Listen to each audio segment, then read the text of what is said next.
Hello, I'm Dohren and today I'm going to review your comments for January 2021.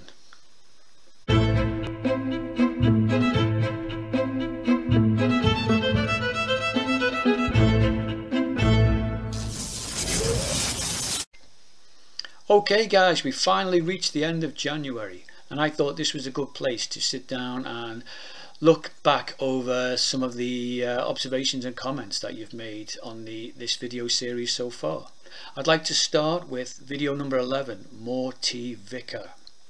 Now this poem has drawn comments over the last couple of years from people when I performed it at gigs and stuff, and I quite often get the same comment from people, which is really interesting and amusing in equal measure. And people quite often say, "Oh, more tea vicar, yeah, I like it, but it's not as good as Isabel, is it?" Which, you know, is really strange. People seem to pair up more tea vicar with Isabel, and more tea vicar always comes off unfavorably with the comparison. And I did used to pair them up in slams. I've used both poems at slam tournaments, but I don't really see them as a pair. They're really quite different. And here's the really interesting thing: no one has ever said to me, "Oh, Isabel, I really like it. It's much better than More Tea Vicar." Okay, it's only a negative comment about More Tea Vicar in comparison to Isabel. So I think that's quite cool, you know, and interesting. I don't quite understand it. Looking at the video viewing statistics, or as we YouTubers say, the analytics, this does seem to bear this out. Isabel is twice as popular as More Tea Vicar. So there you go, scientific proof. In your face, Vicar.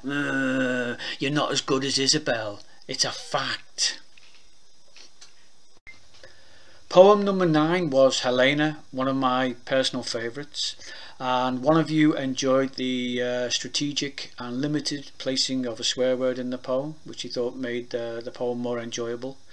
Somebody also commented on the use of the analogy of the bread and the toast with the Christian church in the review section. They found that quite enjoyable, so that's cool.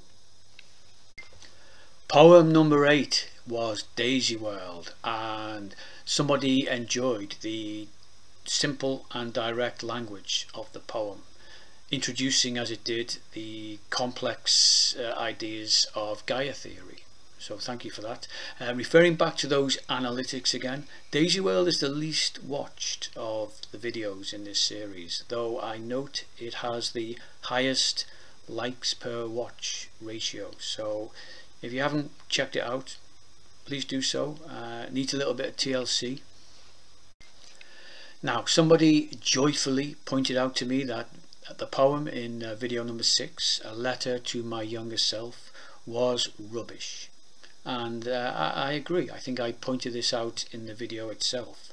Although the letter from my younger self to the older me was, I think, much more worthwhile. Leaving the poetry aside, some of you have taken a little bit more interest in my undoubted sartorial elegance, and I've been asked if the top I was wearing in video number 5, Wasp in My Cockpit, was a lady's blouse.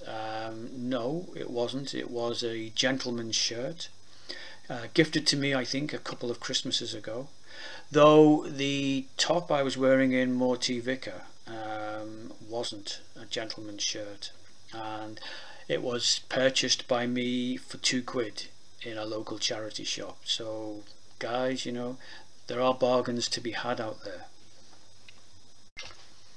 Hats.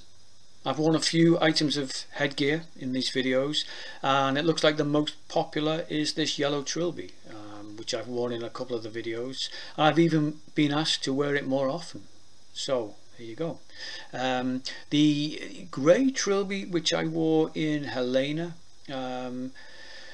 drew the comment that it made me look like Leonard Cohen.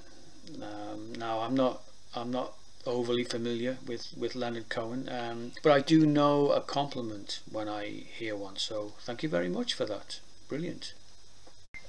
It's been pointed out in no uncertain terms that in video number 10 I've seen a swan, but I cannot recall the shape of its bill with any degree of accuracy.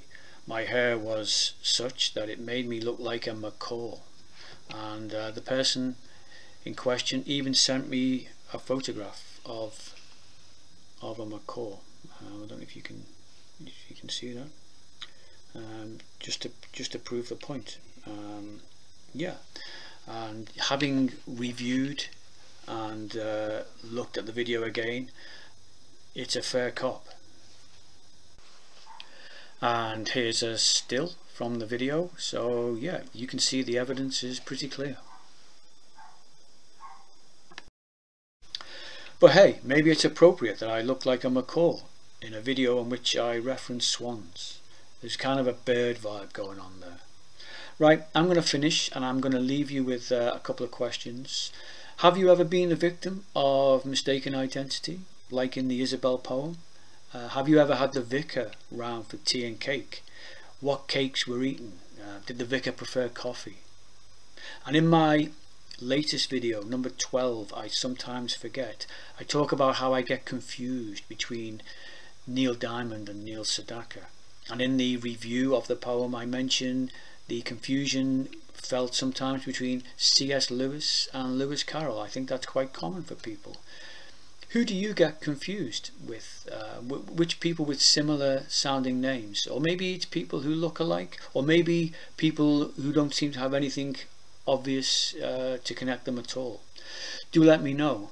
But you can't use the comments section below because it's closed off, but you can track me down on social media, email, Facebook, Instagram, Twitter. If you see me in the street, you know, feel free to let me know your thoughts, or why not send me a long letter written with a fountain pen, pop it in the post, that'd be nice. Anyway, until next time, take care. Thank you to all my new subscribers. There'll be more poetry coming along as soon as I can find the time. Thank you very much, and I will see you soon. Bye for now.